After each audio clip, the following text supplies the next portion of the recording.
Eu vim para escutar Tua palavra, Tua palavra, Tua palavra. Caríssimos irmãos e irmãs, é domingo, mais uma vez Jesus vem ao nosso encontro por meio da sua palavra.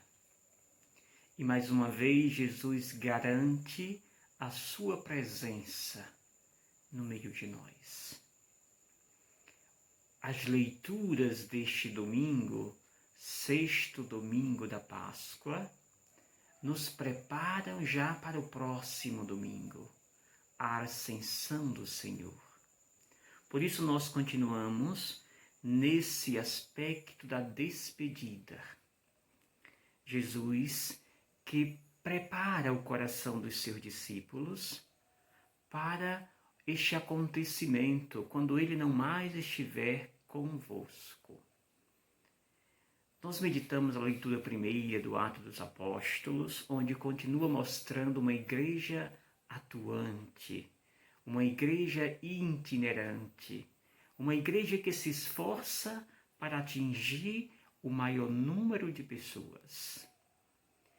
Hoje nós meditamos essa leitura primeira em dois momentos. O primeiro momento aparece a figura de Filipe. O segundo momento vai aparecer a figura de Pedro e João.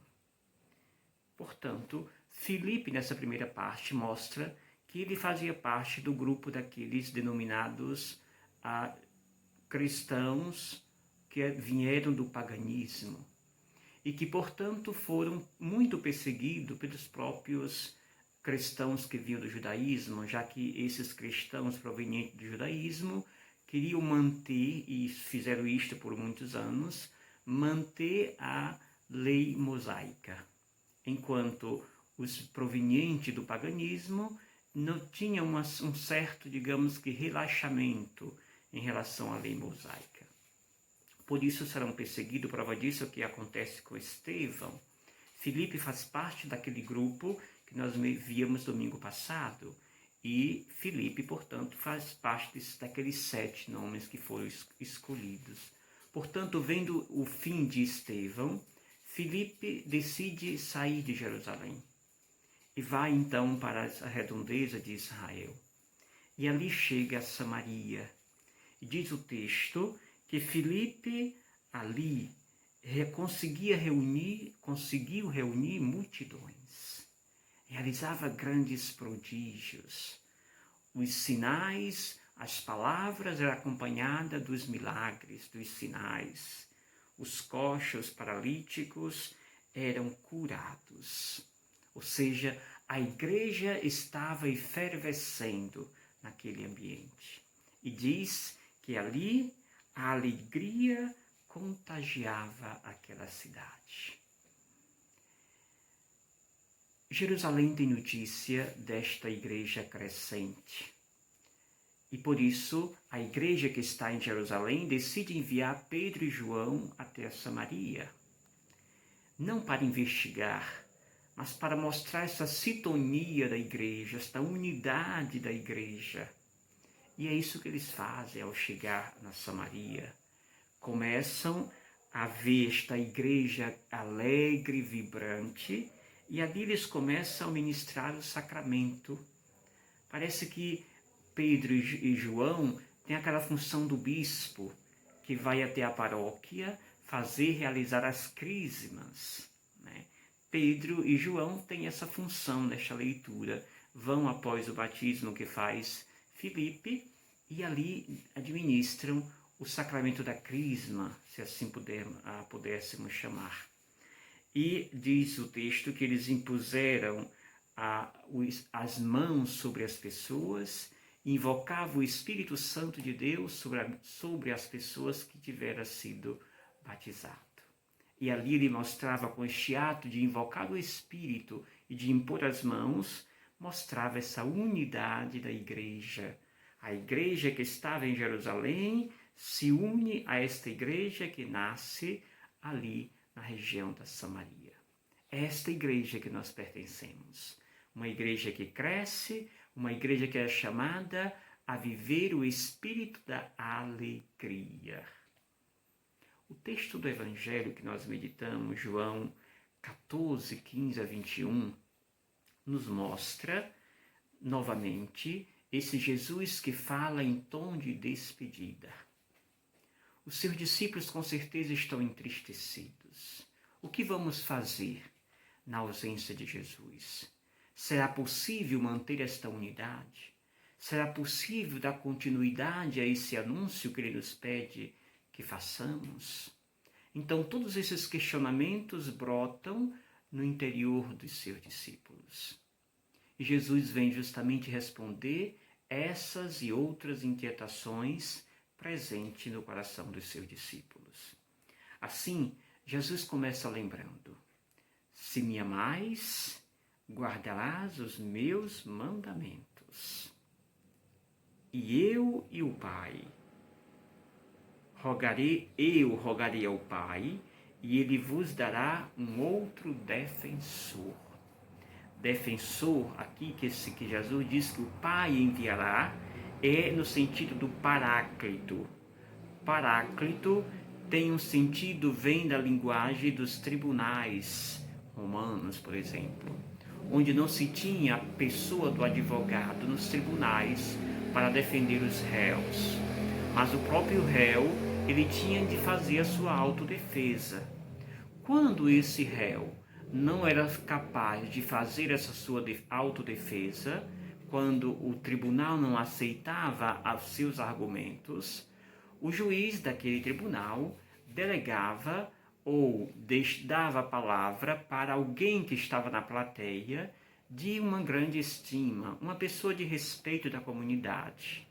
Dava essa faculdade e abria naquele momento. Já que o réu não se defendeu, não foi capaz de se autodefender, se tivesse alguém na plateia de um caráter reconhecido, uma pessoa respeitada por todos, se tivesse alguém deste caráter na Assembleia, aquela pessoa, se ela quisesse, por iniciativa própria, poderia vir e ficar do lado do réu. E ela, estando ao lado do réu, estava dizendo: eu sou o defensor deste réu. E a partir daquele momento, ninguém da plateia continuava acusando o réu. Ou seja, este era o defensor daquele réu. Jesus diz: o Pai enviará um defensor.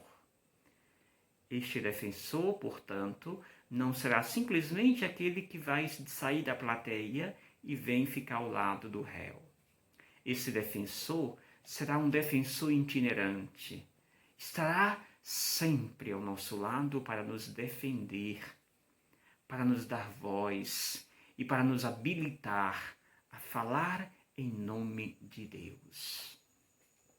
Depois, Jesus vai dizer que depois de ter enviado o defensor, diz ele, que vai permanecer convosco, o Espírito da verdade, que o Pai enviará. Esse defensor, primeiro fala do Espírito enquanto defensor, e depois ele fala do mesmo Espírito enquanto o Espírito da verdade. O que significa o Espírito da verdade, o qual o mundo não conhece? O Espírito da verdade é aquele que vai nos habilitar a conservar a palavra de Deus na sua íntegra e na sua coesão. Ou seja, quando na comunidade alguém diz uma história e essa história sai de boca em boca, essa história começa a ser deformada. No final da linha, aquela pessoa que vai continuar essa história vai contar uma outra história totalmente deformada. Como diz o provérbio, que a pessoa ou as pessoas não mentem, né? Elas podem aumentar, mas não mentem. Então, nesse sentido, transforma o contexto, né? Então, Jesus diz: o Pai enviará o Espírito da verdade. O Espírito da verdade é aquele que vai proporcionar, fazer com que nós, que estamos habilitados a falar deste Deus, desta palavra, não a transformemos à nossa bel vontade, mas a conservemos na sua íntegra e na sua originalidade. Quem vai nos fazer habilitar a ter esta habilidade? É o Espírito da Verdade. E o mundo não conhece por quê? Porque o Espírito da Verdade está naquele coração puro. Mas não significa dizer que, então o padre, o agente de comunidade é alguém puro. Não estou dizendo isso. Estou dizendo que é puro no sentido de estar aberto ao Espírito de Deus. O mundo se fecha a esse Espírito da Verdade a partir do momento que acha: eu sou dono da minha verdade. Eu sou dono dos meus argumentos. Quando assim faço, eu estou me fechando ao Espírito da Verdade, que é Deus. Jesus diz: o mundo não conhece por isso. E vocês conhecem por quê? E a quem será habilitado o Espírito da Verdade? Jesus vai descrever, a quem será habilitado. Aquele, primeira coisa, aquele que conhece o Pai. E ainda, diz Jesus, o Espírito da Verdade, ele será habilitado para aquelas pessoas que vivem esta comunhão com o Pai, com o Filho. E o Pai e o Filho se revelam, estão presentes no nosso interior. Em uma reflexão da semana passada, me parece, eu dizia: nós não podemos procurar Deus fora de nós, lá em cima ou cá embaixo. Deus está em primeiríssimo lugar dentro de nós. Isto ele confirma no texto do Evangelho. Diz Jesus: pouco tempo ainda o mundo não me verá, não mais me verá. Mas vós me vereis, porque eu vivo, e vós vivereis. Interessante. Jesus vai dizer: eu estou em vós. Não se preocupe que vocês não ficarão órfãos. Eu estarei convosco. Como é grande, belo o que nos aponta Jesus. Não ficarão órfãos. Eu estarei presente em você. Isto é magnífico para a nossa fé. E ainda, Jesus continua no texto sagrado, que esse Espírito Santo, este Espírito da Verdade, estará naquela pessoa que acolher os seus mandamentos. Na pessoa que acolhe os seus mandamentos, aí está o Espírito da Verdade. Depois, naquela pessoa que observa e ama a Deus, aí está o Espírito da Verdade. Caríssimos irmãos e irmãs, confirma e termina Jesus este Evangelho, dizendo: quem me ama será amado pelo meu Pai, e eu o amarei e me manifestarei a ele. Deus está presente em nós, e esta presença se manifesta pelo amor que nós o atribuímos, pelo amor que nós temos a ele.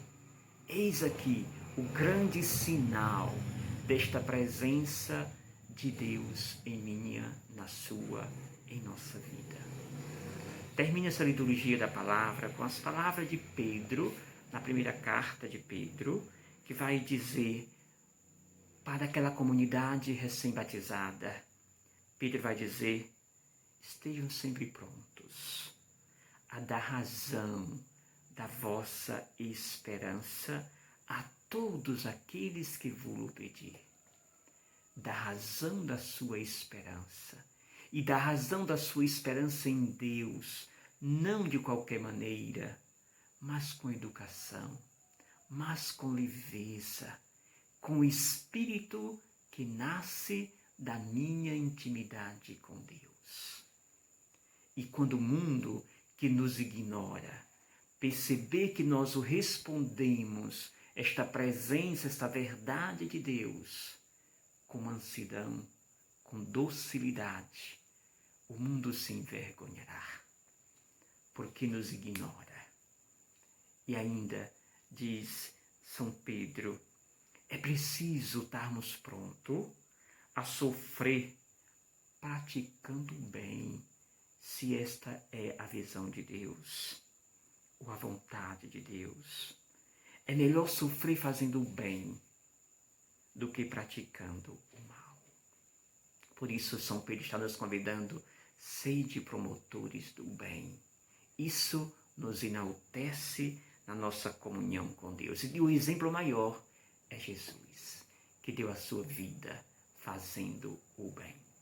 Caríssimos, vivamos com intensidade esse domingo, o qual nos prepara para o próximo domingo, a grande festa da Ascensão do Senhor.